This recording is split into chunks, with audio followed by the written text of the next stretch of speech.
સુરેન્દ્રનગર જિલ્લા કલેક્ટર કચેરીમાં કરોડોના ભ્રષ્ટાચારના કેસમાં ઈડી દ્વારા નાયબ મામલતદાર ચંદ્રસિંહ મોરીને રિમાન્ડ પૂર્ણ થતા ગુરુવારે કોર્ટમાં રજૂ કરવામાં આવ્યા, જ્યાં ઈડીએ વધુ રિમાન્ડની માંગણી ન કરતા કોર્ટે આરોપીને ન્યાયિક હિરાસતમાં જેલમાં મોકલવાનો હુકમ કર્યો।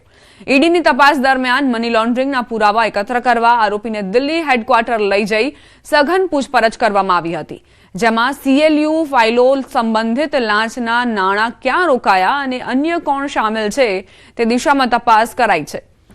હવે આરોપી તરફથી જામીન અરજી થવાની શક્યતા છે।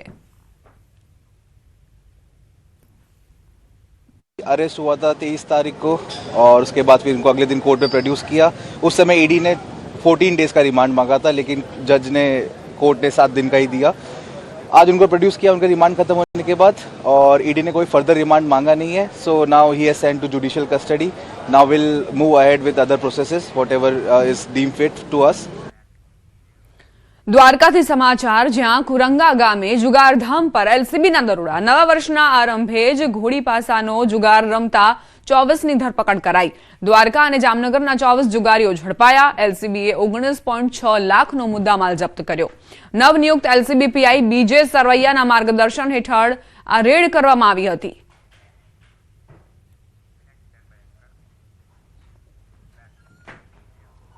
સમાચારોમાં આગળ વધી અમદાવાદથી સમાચાર, સાણંદ કલાણા ગામમાં જૂથ અથડામણનો મામલો। પથ્થરમારો કરનારા 25 લોકોની ધરપકડ। બે જૂથ વચ્ચે સામાન્ય બાબતમાં પથ્થરમારો કરવામાં આવ્યો હતો। સામે જોવા બાબતે બબાલ થઈ હતી। સાણંદ GIDC પોલીસે આરોપીની ધરપકડ કરીને વધુ કાર્યવાહી શરૂ કરી છે। પથ્થરમારો બનાવ બાદમાં પોલીસ દ્વારા સમગ્ર વિસ્તારમાં કોમ્બિંગ હાથ ધરાયું। કુલ 60 લોકોની અટકાયત કરાઈ હતી, જે પૈકી ગુનામાં 20 લોકોની ધરપકડ કરાઈ। અત્યાર સુધી લગભગ 62 લોકોને અમે ડિટેન કર્યા હતા, और એની ક્વેશ્ચનિંગ કરીને ટોટલ 25 લોકો અત્યારે જે ધોરણેસર અટક કરવામાં આવેલા છે, એન્ડ રિમેનિંગ જે એક્યુઝ છે એને એની શોધખોળ અત્યારે ચાલુ છે।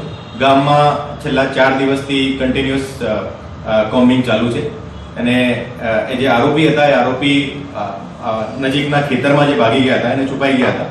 તો અમે ડ્રોનનો યુઝ કરીને એને 2-3 ડ્રોનનો યુઝ કરીને વ્યવસ્થિત કોમ્બિંગ કરીને એને શોધી કાઢ્યા હતા, और અત્યારે ગામમાં એકદમ પીસફુલ વાતાવરણ છે।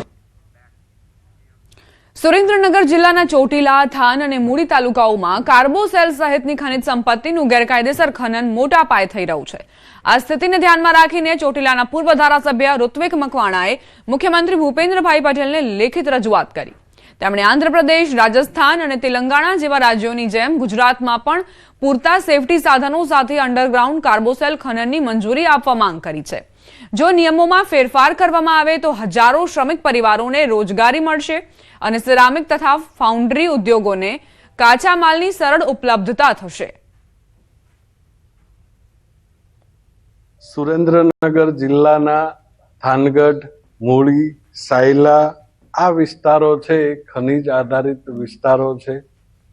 મોટા ભાગે ત્યાં ગૌણ ખનિજ જેને કહી શકાય એ પ્રકારના ખનિજોનું માઇનિંગ થાય છે। આ ઉદ્યોગ છે એને કાયદાકીય સ્વરૂપ આપવામાં આવે તો ઇલીગલ માઇનિંગ કોઈએ કરવું ન પડે। ધારાસભ્ય તરીકે હતો ત્યારે પણ વિધાનસભાના ફ્લોર ઉપરથી રજૂઆત કરેલી કે કેવી રીતે આ ગૌણ ખનિજોને કાયદેસર લીઝ આપી અને એનું ખોદકામ કરી શકાય। બિહારના મુઝફ્ફરપુરમાં નવા વર્ષની ઉજવણીમાં જૂથ અથડામણ। ઉજવણીમાં ભાગ લેનારા યુવાનો વચ્ચે વિવાદ વધતા બે જૂથ પાર્કમાં બાખડી પડ્યા। સમગ્ર ઘટનાનો વિડીયો સોશિયલ મીડિયામાં વાયરલ થયો છે। મુઝફ્ફરપુરના નગર પોલીસ સ્ટેશન વિસ્તારમાં આવેલા સિટી પાર્કમાં બબાલ થઈ હતી। કોઈ વાતને લઈને ઉગ્ર બોલાચાલી બાદ બે જૂથ વચ્ચે મારામારી થઈ। પોલીસે ઘટના સ્થળે પહોંચી પરિસ્થિતિ પર કાબુ મેળવ્યો। વાયરલ વિડીયોના આધારે પોલીસે કાર્યવાહી શરૂ કરી છે।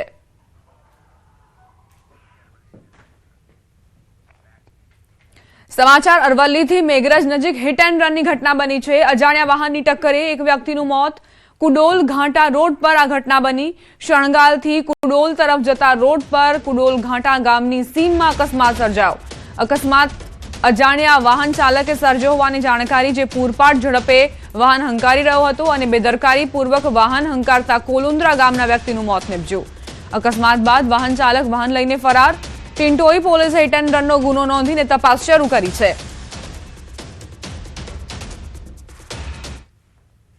મોરબીના મહેન્દ્રનગર ચોકડી પાસે એક જ દિવસમાં અકસ્માતના 2 બનાવ સામે આવ્યા. એક જ દિવસમાં જુદા જુદા સમયે 2 અકસ્માત સર્જાયા. 2 બાઇક વચ્ચે ટક્કર બાદ 2 ટ્રક અને કારનો અકસ્માત. સદનસીબે ઘટનામાં કોઈ જાનહાનિ નથી થઈ. રોડ ક્રોસ કરતા સમયે આ અકસ્માત થયો. બંને દુર્ઘટનાના સીસીટીવી ફૂટેજ સામે આવ્યા છે. પૂરપાટ ઝડપના કારણે કઈ રીતે અકસ્માતોની સંખ્યા વધી રહી છે, આ 2 દ્રશ્યો પરથી આપ અંદાજ લગાવી શકો છો. એક જ સ્થળે 2 અકસ્માત સર્જાયા. એક સમય એવો હતો જ્યારે 2 બાઇકો અથડાઈ અને બીજી તરફ ટ્રક અને કાર વચ્ચે આ અકસ્માત સર્જાયો. સુરતના ભાટેના વિસ્તારમાં અકસ્માતની ઘટના. મોપેડ સ્લીપ થતા યુવક યુવતી ટેમ્પો રિક્ષા સાથે અથડાયા. અકસ્માત બાદ ટેમ્પો ચાલક ભાગ્યો. અન્ય એક મહિલા માંડ બચ્યા. યુવક અને યુવતી ગંભીર રીતે ઈજા પહોંચી છે. અકસ્માતનો વિડીયો સોશિયલ મીડિયામાં વાયરલ થયો છે.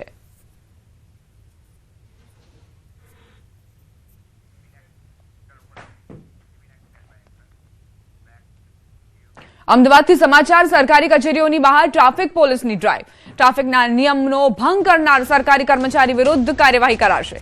એક દિવસ માટેની ડ્રાઈવનું આયોજન કરાયું છે. અલગ અલગ સરકારી કચેરીઓના એન્ટ્રી અને એક્ઝિટ ગેટ પર ટ્રાફિક પોલીસ તૈનાત કરવામાં આવી છે. અહીં જે પણ સરકારી કર્મચારીઓ નિયમોનો ભંગ કરતા જોવા મળશે તેમની સામે કાર્યવાહી કરવામાં આવી રહી છે. એક દિવસની આ ડ્રાઈવનું આયોજન કરવામાં આવ્યું છે. સંવાદદાતા ઋત્વિજ લાઈવ જોડાઈ ગયા છે. તેમની પાસેથી વધુ વિગતો લઈશું. ઋત્વિજ, સરકારી કર્મચારીઓને પણ ટ્રાફિકના નિયમોનું હવે પાલન કરવું પડશે. આ ડ્રાઈવ તેનો પુરાવો.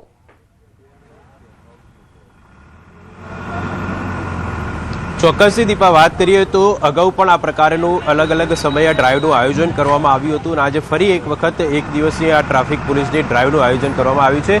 આ દ્રશ્યમાં જોઈ શકો છો જે શહેર પોલીસ કમિશનરની કચેરી છે કે જેની બહાર ટ્રાફિક પોલીસ જવાનો તૈનાત કરી દેવામાં આવ્યા છે અને જે પણ વ્યક્તિ અહીંથી પસાર થઈ રહ્યા છે અને તેઓ જો ટ્રાફિકના નિયમનનો ભંગ કરી રહ્યા છે તો તેમની સામે કાયદેસરની કાર્યવાહી કરવામાં આવી રહી છે. દંડાત્મક કાર્યવાહી કરવામાં આવી રહી છે.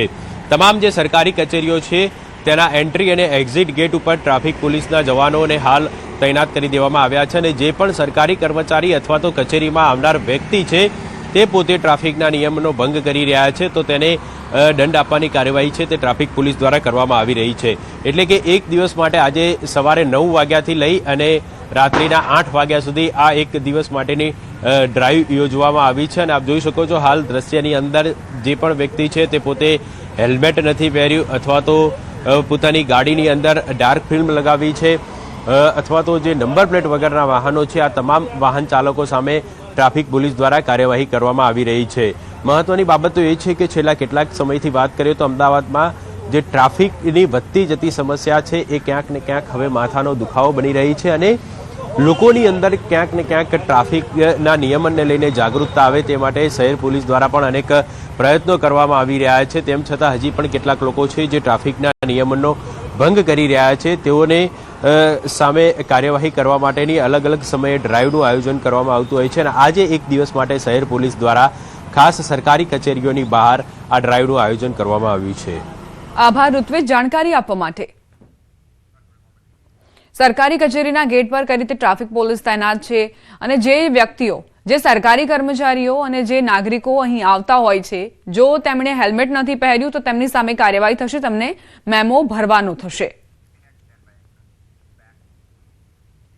રાજકોટ સિવિલમાં ન્યુરોસર્જન પર હુમલાના ઘેરા પ્રત્યાઘાત. 28 ડિસેમ્બરના રોજ ડોક્ટર પાર્થ પંડ્યા પર હુમલો કરવામાં આવ્યો હતો. જયદીપ ચાવડા નામના વ્યક્તિએ હુમલો કરતા જુનિયર ડોક્ટરો હડતાળ પર ઉતર્યા. સિવિલ હોસ્પિટલના જુનિયર ડોક્ટર એસોસિએશન દ્વારા હડતાળની જાહેરાત કરવામાં આવી છે. બુધવાર સાંજથી જુનિયર ડોક્ટર એસોસિએશન સાથે સંકળાયેલા ડોક્ટરો માત્ર ઇમરજન્સી સેવા જ આપી રહ્યા છે.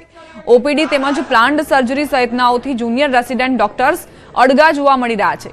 પીડીયુ મેડિકલ કોલેજ ખાતે જુનિયર રેસિડેન્ટ ડોક્ટરોએ જુદા જુદા પોસ્ટર સાથે સૂત્રોચ્ચાર કર્યા હતા. 24 કલાકમાં તેમની માંગ સંતોષવામાં નહીં આવે તો ઇમરજન્સી સેવાથી પણ અડગા રહેવાની ચીમકી ઉચ્ચારી છે. ડોક્ટર પર હુમલાના સીસીટીવી પણ સામે આવ્યા હતા. હુમલો કરનાર આરોપી હાલ પોલીસ પકડથી દૂર છે. આરોપી પાસે જાહેરમાં માફી મંગાવવા ડોક્ટરોએ માંગ કરી છે. રાજકોટ શહેરની સિવિલ હોસ્પિટલના ન્યુરોસર્જન ઉપર દર્દીના પરિચિત દ્વારા હુમલો કરવામાં આવ્યો છે અને આ હુમલાના હવે ઘેરા પ્રત્યાઘાતો છે તે પડ્યા છે. ત્યારે આપણી સાથે વાતચીત કરવા જુનિયર ડોક્ટર છે તે હાજર છે. આપણે તેમની સાથે વાતચીત કરવાનો પ્રયત્ન કરીશું. શું આપની માંગ છે? મારું નામ ડોક્ટર જય લીંબટ છે. હું એક્સ જેડીએ પ્રેસિડેન્ટ છું, પીડીયુ મેડિકલ કોલેજ રાજકોટ. આ સ્ટ્રાઇક અમે 29/12/2025 ના રોજ રાતે 1 થી 2 વાગ્યા વચ્ચે ન્યુરોસર્જરી વિભાગમાં સેવા આપતા ડોક્ટર પાર્થ પંડ્યા ઉપર જે જાનલેવા હુમલો કરવામાં આવ્યો હતો પેશન્ટના રિલેટિવ દ્વારા, એના વિરુદ્ધમાં કરવામાં આવી છે. અત્યારે અમારી 4 જ માંગ છે પ્રાઇમરી. સૌથી પહેલી માંગ કે જે આરોપી ગુનેગાર છે ને અત્યારે ગિરફ્તાર કરવામાં આવે. અમારી એફઆઈઆર 24 થી 48 કલાક પહેલા થઈ ગયેલી છે, પણ એના વિરુદ્ધ કઈ હજી પગલા લેવામાં આવ્યા નથી. બીજી વસ્તુ કે જે આરોપી છે એની લેખિતમાં અને મીડિયાની સામે અને લાઈવમાં માફી મંગાવવામાં આવે. ત્રીજી વસ્તુ કે જે સિક્યુરિટી કંપની છે એને જ રદ કરી દેવામાં આવે, કારણ કે એના દ્વારા પણ કોઈ પગલા લેવામાં આવ્યા નથી. અને ચોથી વસ્તુ કે જે આરોપી છે એનું PMJY કાર્ડ રદ કરી દેવામાં આવે. તો આ 4 માંગણીઓ સાથે અમે અહીં સ્ટ્રાઇક પર બેઠા છીએ. અમે અમારી રિપ્રેઝન્ટેશનને દરેક જગ્યાએ આપી દીધેલું છે. દરેક જગ્યાએ વારંવાર રિપ્રેઝન્ટેશન આપવા છતાંય એ બાબતે કોઈ પણ ચુકાદો નથી આવેલો. ના તો જે ગુનેગાર છે એની ધરપકડ થયેલી છે, ના પોલીસ તરફથી અમને એવું કોઈ આવેદન આપવામાં આવેલું છે કે અમે તમારી સાથે છીએ. તો અમારી એટલી જ માંગ છે કે એક ને એક મુદ્દાને લઈને વારંવાર અમારે કેટલી વાર સ્ટ્રાઇક પર ઉતરવું પડશે? વારંવાર આ પ્રકારની સમસ્યા ઉભી થતી હોય છે, છતાં પણ જો અમારે વારંવાર આ રીતે ભેગા થઈ એકત્ર થઈને વારંવાર એક ને એક માંગ કરવી પડતી હોય તો એક શરમજનક બાબત છે. Senior doctors R with us only, so they will be here for the doctors lobby only. So બધા એક સાથે જ છીએ અને એ માટે થઈને બધા એક સાથે જ આ લડતમાં ભેગા છીએ. તો હું કેમેરામેનને વિનંતી કરીશ કે આ દ્રશ્યો પણ બતાવવાનો પ્રયત્ન કરે. જોઈ શકાય છે કે પ્રોટેક્ટ ડોક્ટર્સ પ્રોટેક્ટ લાઇવ્સ સહિતના સ્લોગન છે તે લખવામાં આવ્યા છે. સેવ ધ સેવિયર સહિતના જે પોસ્ટરો છે તે ખાસ કરીને લખવામાં આવ્યા છે.